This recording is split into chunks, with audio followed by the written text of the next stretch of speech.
Hi, Matt. Hey, Graham, great to see you. Good to see you. Welcome, everyone, to Crazy in Love, the podcast where two therapists talk about everything to do with relationships. Matt, in our clinical work, we see a number of quite successful people, right? Yeah, sure. People that would define their lives as quite successful. They're Yeah, quite senior in their jobs. They might yeah, have quite a nice house, quite a nice family from the yeah. outside looking in. But a number of those people we work with struggle in their relationships. So today I wanted us to talk about whether there's correlation or causation there, right? That Yes, is yeah, there anything in terms of what makes you successful in your life more generally, and particularly professionally, that might, in a slightly counterintuitive fashion, yeah, make you less likely to be successful at home in your relationships? I know we see a bit of a select sample in our clinical yeah, work, but yeah. riff off that. Where do you go off that intro?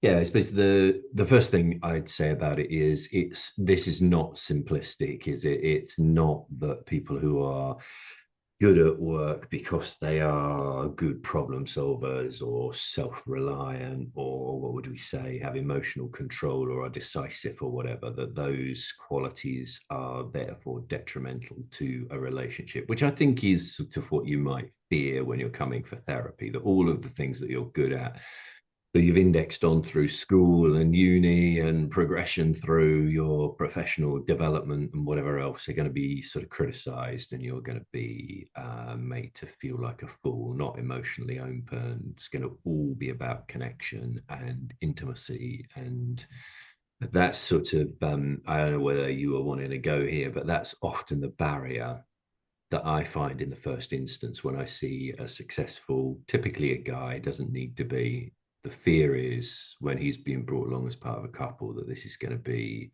soppy, and it's going to be about feeling a lot and getting in touch with those feelings. Yeah, but let's maybe steel man that Yep. Yep. approach, Yep. which is if you are trying to be analytical at home, if you are trying to be a problem solver, if you Yep. are more interested in data and argument than Yeah. emotional safety, to use a Yeah. speak, Yes. Yeah. That's good. That's it good. kind of brings you out in hives. Yeah. But let's run with it. There is a mode of thinking that suggests that that is going to be difficult at home, that you might be working 80-hour weeks and in that mindset, and then you're coming home and you're Yeah. expected to give space to something that potentially can't be solved, that Yep. someone Yep. wants to talk for the sake of talking, for Yeah. example. They just want to be Yeah. Yeah. heard. They want to Yeah. have their feelings heard. Yeah. That is a big shift usually from, how many meetings in C-suites are about feelings being heard, right? Sure. Yeah, yeah, yeah. Next to none. Huh? Yeah, Yeah. yeah. I, So I, I agree. it is, do you ever see that? Do you ever see someone who is successful at work who is trying to use the same sort of approach? Because I Yes, do. I yes, do yeah, I see do too. Yeah, I do too. the Somebody who's best way. bringing too many of those work skills, even some of the jargon, and certainly some of the concepts of work. Yeah. So say more about the jargon and the concept. Some of the idea that that there is a right answer. That there Yeah, that is. we just need to get to the facts, or we need to establish the facts, or that your feelings about a thing really don't matter. And there are some work contexts in which that would probably be perfectly true, wouldn't it? Particularly if you get towards engineering or tech, or maybe sort of careers in financial services. There sort of tends to be more of an answer. It's a bit more binary, and in the world of in our old world of government and politics, it probably is a bit softer, and there are respective points of view that one might need to accommodate. So, multiple stakeholders in disagreement around an issue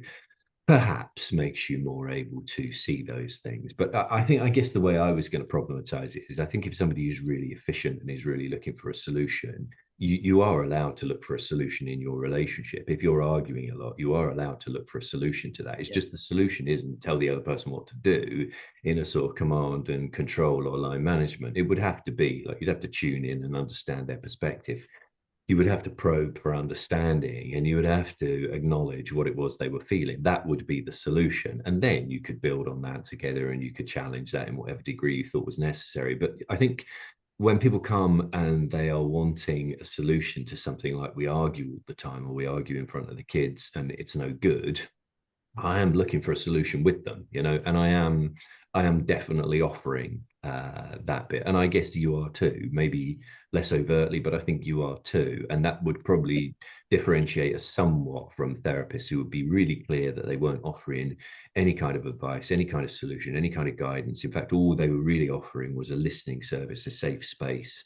They might reflect something back to you, they might spot a pattern, but they would resist or balk at the idea of a solution. I personally wouldn't. What do you think?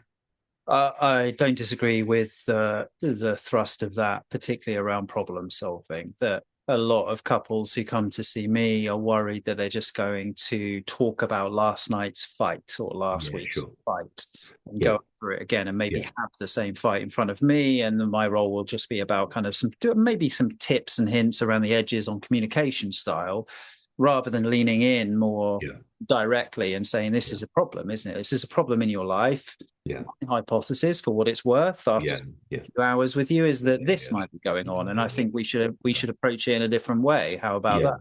Yeah. And even that, I mean, I like the way you put that, and I think that would work for some clients. But it's like I would say, look, this is what I clearly think about it. You don't have to buy my hypothesis, but I Yeah, mean, I'm clear in my mind about what I think is going wrong here. And often you can see that quite quickly because it will be some disastrous model of how communications unfold. One person fails to ask for a thing or asks for it in a very aggressive or confronting way, which is impossible for the other person to respond to. Character assassination begins. We go back in time. You're always like this. This is because of, and that I think I would just say is a sort of, if I thought that was hopeless or wasn't working, I would definitely say so. So I mean, for me, there is a sort of, does it work? Is it working? There is something that sort of does mirror the language of business or professional life. yes. Within that, though, there is sometimes a lack of confidence in seeking support and advice. That these are Yeah, sure. Yeah, often who yeah, have that don't need to in the rest of their life. They see sure. it almost as a failure to Yeah, have to go to someone to say, yes, what do you think? yes, Help yeah. us solve this problem, rather Yeah, than I agree. I this is a agree. problem that The only thing I'd add to that is I think in a professional setting, often people do take advice, and they might not realize they're taking it, or they might realize they're taking it and make an assumption that relationships are easy. And I suppose it's one of the yes, things that you and I talk about a lot, yeah, that there is even really smart, sophisticated people who are at the top of their game. Often have quite a naive notion of what a relationship is like, or how easy it should be, or how sort of self-maintaining it should be. And you and I would take a very different stance on, yeah, right, and that's what I see a bit. So at work you probably do have a mentor, you probably do have a coaching arrangement. If you're on a fast track to something, or you're being groomed for senior leadership roles in whatever organization you're in, chances are you're doing a whole ton of development, and yeah, implied in that is you're going to be able to do in due course what you can't do now. Whereas when it comes to your relationship, you should be able to do it all at once and straight away. yeah. And you'll have HR and legal, etc., and finance Yeah, some inputs, along the won't way. you? Yeah, Yeah, for sure. yeah, yeah. there there it's still as you say, a feeling that relationships should be easier than that.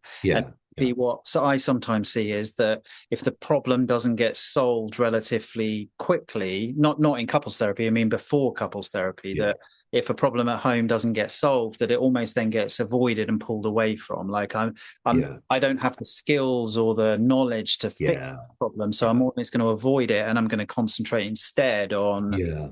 the problems that I can solve and where I I do agree. feel confident and important, which is in the office. Bit excruciating to have your problems described in front of a relative stranger as well, isn't it? It's not a professional model that is recognizable. Somebody who is, a peer to you, comes in and tells the boss, referee, neutral person that you're really a disappointment and that you mess things up and you make them unhappy and sad. I think it's a tough thing to ask anybody to do. So I mean, it's the way in which I think, the therapy is so brave and it's a bold thing to do, and it's a bit excruciating. And I try and make it as easy and plain and ordinary and immediately useful, because I think you've done quite a lot even to have crossed the threshold in the first instance. I have been on the other side of it, as I know you have many times over, but it is a hard thing to do, to go and be open and tell somebody else your worst, and to have somebody who you love and who you've made your life with tell stories against you, and often intimate stories. Often couples will get into their sex life and how disappointing that is, because usually an unhappy relationship has an unhappy sex life baked into it, and that's all probably going to come out. So I totally get why no one would want to be there. It's quite a lot of money, it's plenty of time, isn't it, I think, to get through that and do something useful. Not suggesting therapy lasts for a long time, but even a short kind of assignment that you get in, get some help, and get out again, it's going to cost you time and money, and you're going to have all of your least good aspects and behaviors exposed in front of someone else. Which I think doesn't happen at work. You're trying to put your best foot forward, aren't you? The presentation and the deck is organized to tell the story you want to tell. And even if you're identifying a problem in a professional setting, it's you identifying the problem, and then there will be a recovery plan of action, a proposal. And that, I think, is the thing that is sometimes de-skilling in therapy. You come along and you say, we've got this problem, and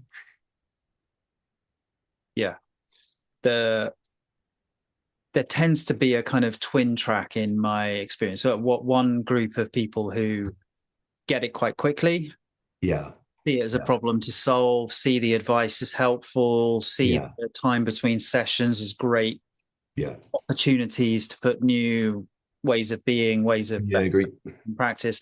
And then others that just get stuck, that really struggle with things like compromise, things like active listening, really giving their partner time to talk without any obvious problem to solve.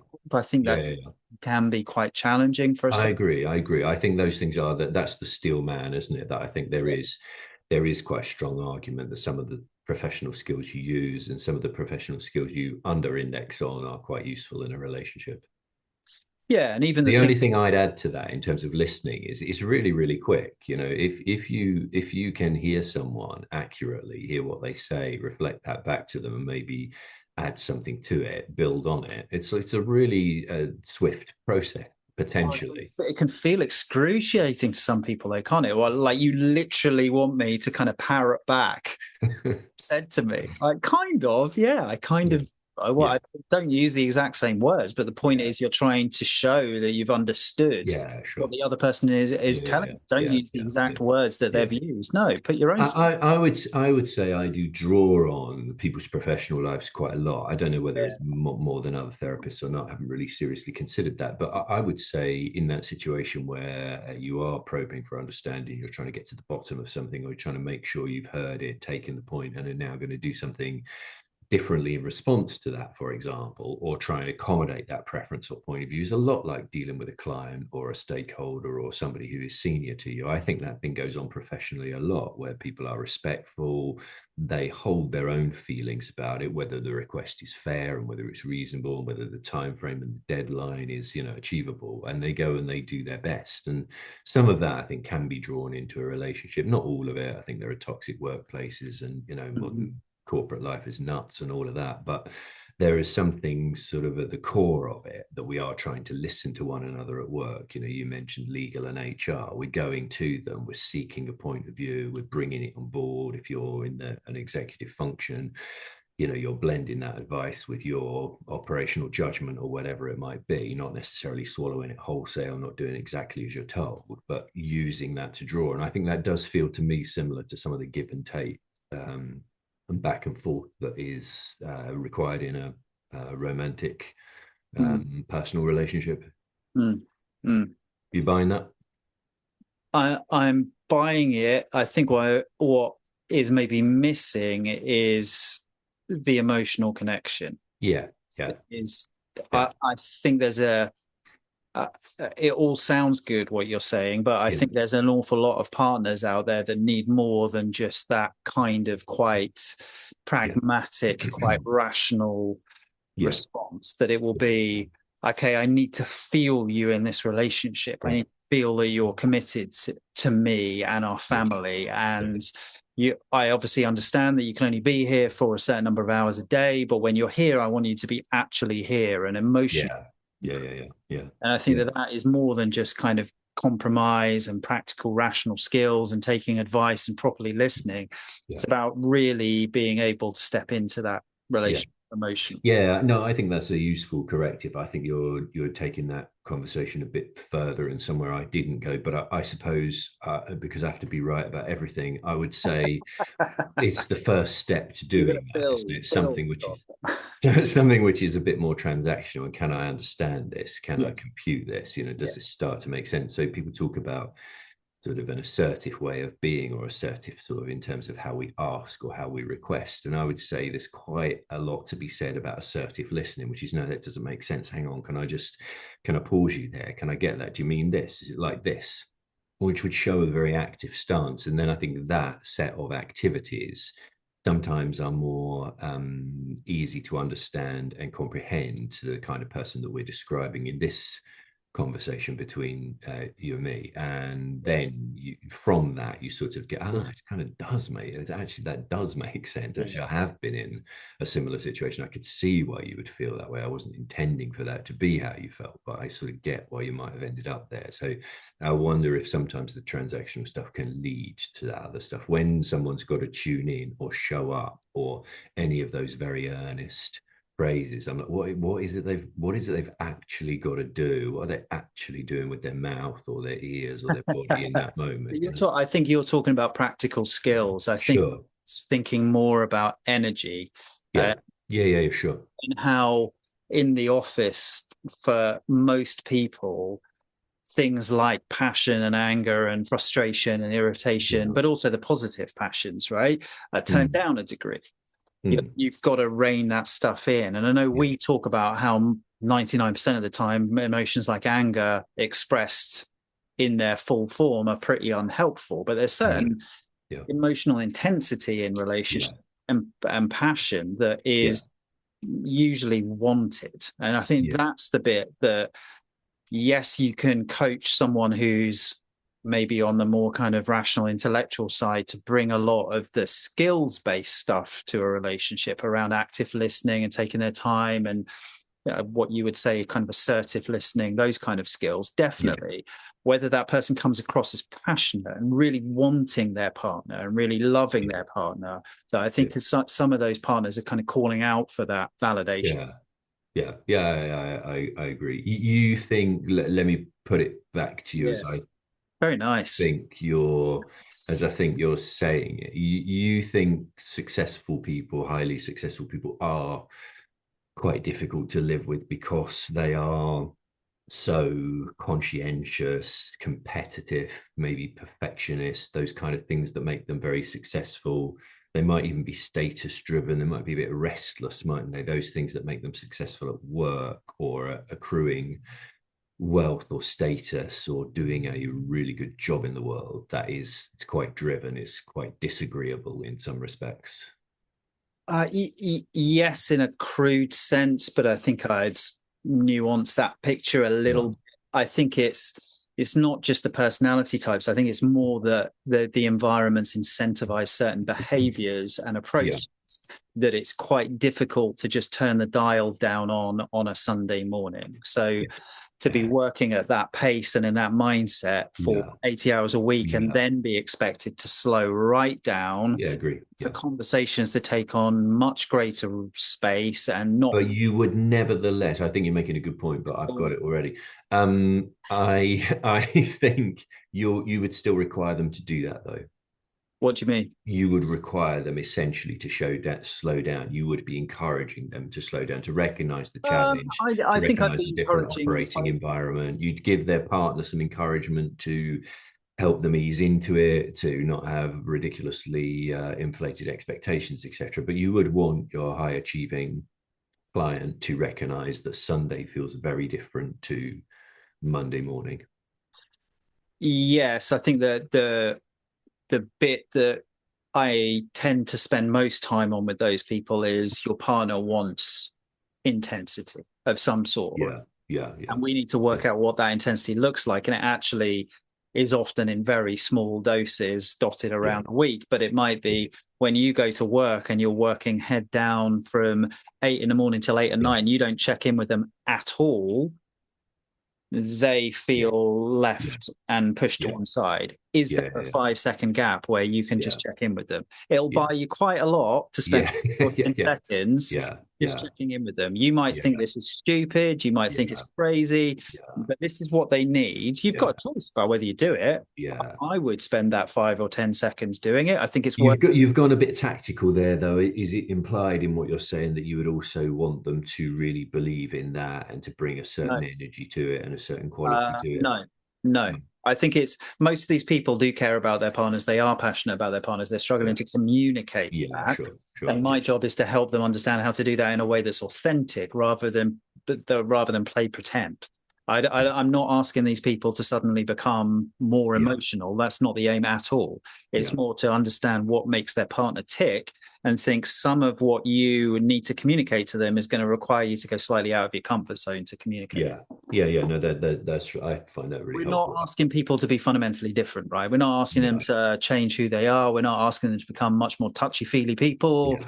and have endless On emotional. the basis that you and I, for what that's worth, we would probably say we were drawing on some personality science there as well, wouldn't we? We don't really believe in that kind of fundamental 180 change, do we? We think you can be yourself with more skill, but that sort of those big five personality traits, a bit like a rubber band, you can Yeah, stretch them a bit, but they will tend to sure. release. So if you are conscientious, you will tend to be conscientious. If you Also, their are, partners don't want it though, do they? Like their partners married these people for a purpose, and well, yet, I was going to say that because I know we're sort of somewhat taking different stances on this, but the thing that we agree on, I know this because we've talked about it previously, is we're on that they have what. episode number like 45, man. There's nothing new under the sun.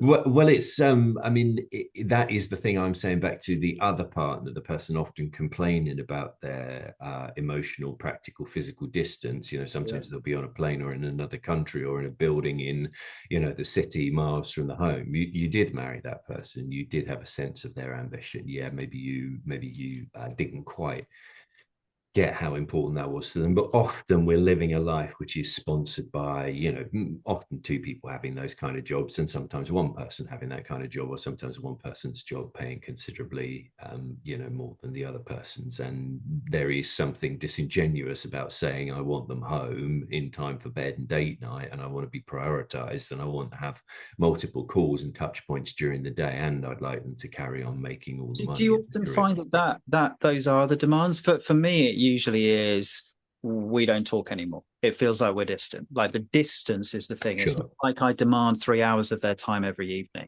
It's like No, no, I but I think there is a practical thing. I mean, I think you yeah, mentioned sort of 80 hours yeah, earlier on this call, and those sometimes that's sometimes the quantum, isn't it? It's a yeah, very long time away from the home, and often, bath time and bedtimes are missed with kids, and often the weekend is disrupted, and even if they're physically present, they may well be working on something. And I'm thinking of sort of lawyers and yeah. people in finance. If there's a deal going through, well, that's you done, right? The company owns you over the weekend, and if you get Sunday afternoon back, you've won.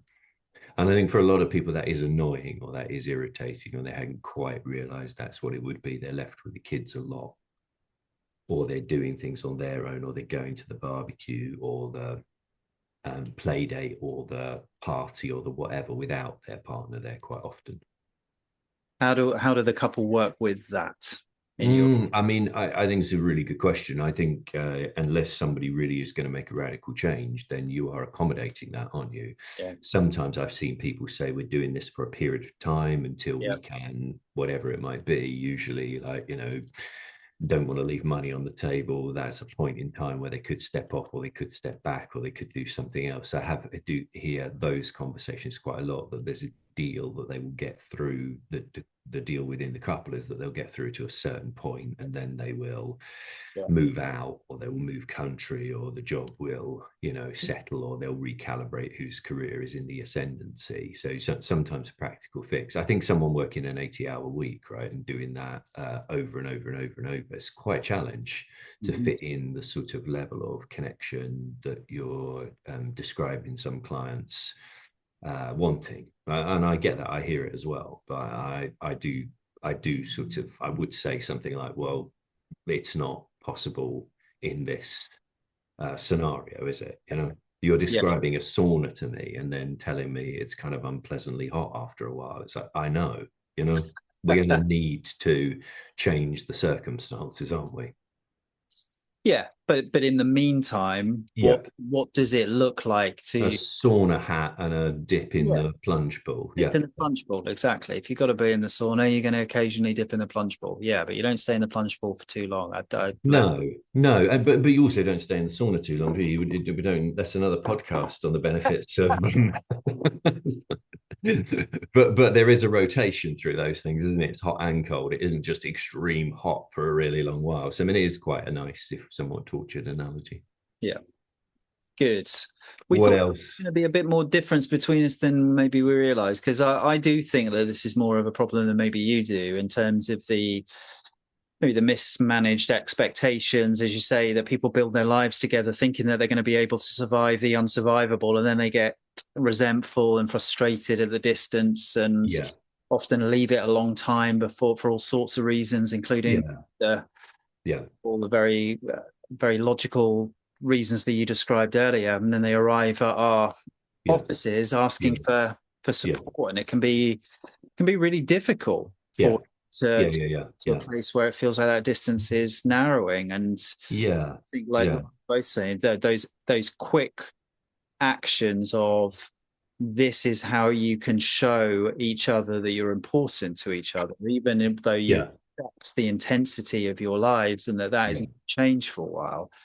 I think that can change quite quickly. Yeah, I think it's a nice point there that sometimes there's a period of life, isn't there? I mean, for almost everyone I see who's got young kids, it's the rush hour of your life, right? It's really, really busy. It's really hard, isn't it? And I sometimes want to say to people, like, just hang on in there, or it's really hard, or sometimes Yeah. having been a parent three times over, I sometimes see people like right at the start of that journey in those early weeks and months, and I'm like, it will pass. You know, I know you're in the bunker right now, but it's going to go so quickly, and it's not helpful. And I try and resist saying it because it's irritating, isn't it? And people said it to me at that point in life, but it's partly like if you don't whatever the polite way of saying shit the bed is, if you don't do that in that moment, like you will get through it, chances are, right? If you can hang on in there. And sometimes I suppose it's a less of a psychological explanation and more of a you might just need to hang on in there. This is a tough phase, right?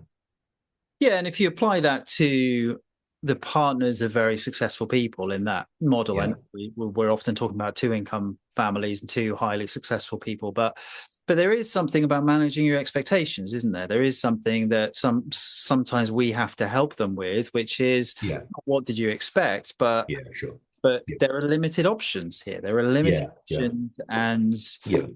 what can we do to make the best of a situation that's imperfect, Yeah. and Yeah. with the understanding that it will get better? How do you make it better? I guess part Yeah. of our role is to help them see that there is a vision of their future that genuinely does involve it getting better. Yeah, yeah, I agree. My beef, I think, with some of this, not with you, because I don't think you hold this view, but it sometimes feels as if the person who is more avoidant or working hard or less keen on those emotional exchanges has to change. Like the point of focus is them. They are the work. I think you sometimes see that with some stuff that's on TV, you know, sort of couples therapy, where the sort of guy is the problem, or what he needs to do is open up, or what he needs to do is realize that work's not that important, and on his deathbed he's not going to wish he spent more time in the office and all of those sorts of things. I think sometimes that gets pushed a bit far, and I guess I'm saying partly there's no such thing as a free lunch, is there? You know, if you like those characteristics about that person and you like what it enables, you probably do have to, the other person, the person complaining, often in our worlds, bringing the errant partner to therapy is not always right.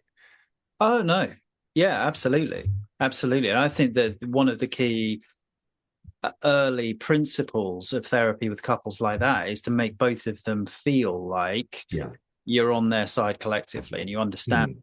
and that you're not going to try and just make Yeah. the person feel like they're letting their family down, Yeah. that their role is to do the impossible, Yeah. just to Yeah. continue doing all of that, to pay all the bills, to pay the private school bills and the nice Yeah. holidays, but Yeah. also be home, as you say, for bedtime, but also understand the emotional needs of their Yeah. partner and fulfill them too, and physical needs, right? Yeah, sure, sure. We touched on it before, but we're also expecting those people uh, to be energetic lovers Yeah, sure. Yeah, after yeah. 14-hour days. It's not going to happen Yeah, for most yeah, people. yeah, yeah, yeah. No, no, no. I agree, and I guess our sort of essential point more generally is that neglect tends to ruin relationships more so than anything else. The way you Yeah. behave at the start when you're dating and the way you end up behaving, the things that bring you to couples therapy, for example, will be very different. They will be a million miles from where you started off. You won't have been grouchy, you won't have been neglectful, you won't have been short-tempered. That wouldn't get you a second or a third date or a fledgling relationship. But that's what people are doing often when they come to therapy. They're rude to one another, often contemptuous of one another, highly critical of one another, those sorts of things. So there is something just, I suppose, more ordinary about the neglect of a relationship, which is not really predicated on how, which industry you work in or how senior you are. Yes, there's a time constraint, et cetera, but also often that professional success has bought you some padding, it's bought you money, it's bought you the ability to go away or engage a babysitter or have a nanny or employ an au pair and have space for them in your home and all of those sorts of things. So, I mean, I'm not lying awake and sort of concerning myself with the plight of incredibly wealthy people. They do have some buffering around them, and it sort of behoves you to use that as well. I suppose that's the bit that I would want to agree with you on. Like, if the stance is, well, I work really hard, I bring a lot of money in, and I should be left alone, or I should be, that should be sponsored and honored. I think that bit won't fly, right? There is neglect of a relationship, and that, I think, cuts across Yeah. whatever work you're doing.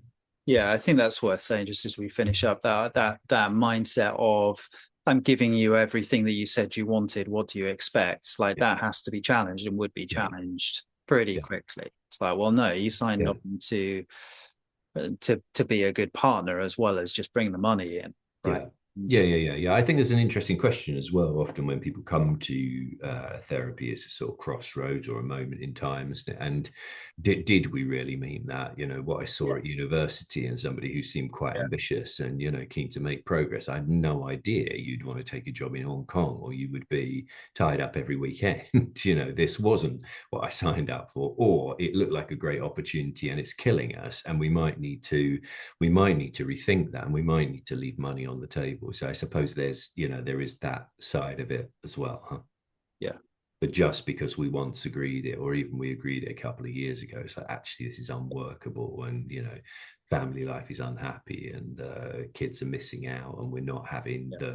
the richest life that we could in the broader sense of that word. I think therapy can do that as well without it, doing anything all that fancy around emotions. It is just have we got this set right? Is this still what we want? And are we prioritizing the right things? I suppose something about values in there. Yeah. Let me finish though by Yeah, really pushing back on. yeah, You seem to dislike the idea that some of these conversations have to be about emotions. Like, I think they do. I think in these relationships, there's usually one partner that feels like they're not being heard, that their needs yeah, are not being met, yeah, and they want space to be able to tell their partner what their partner is not really hearing. And that does involve feelings and emotions. And it does, without necessarily an obvious problem to solve, even if it's just airing those grievances and being able to be yeah. patient enough to hear them and respond to them with some sort of compassion and interest and curiosity. I do think those conversations are hugely important. It's not always just a practical or skills No, based conversation. no. I think I agree. I think what I see. Well, I think what I see is maybe we do need another podcast on a Yeah, sharper yeah, problem or essay yeah. question, don't we?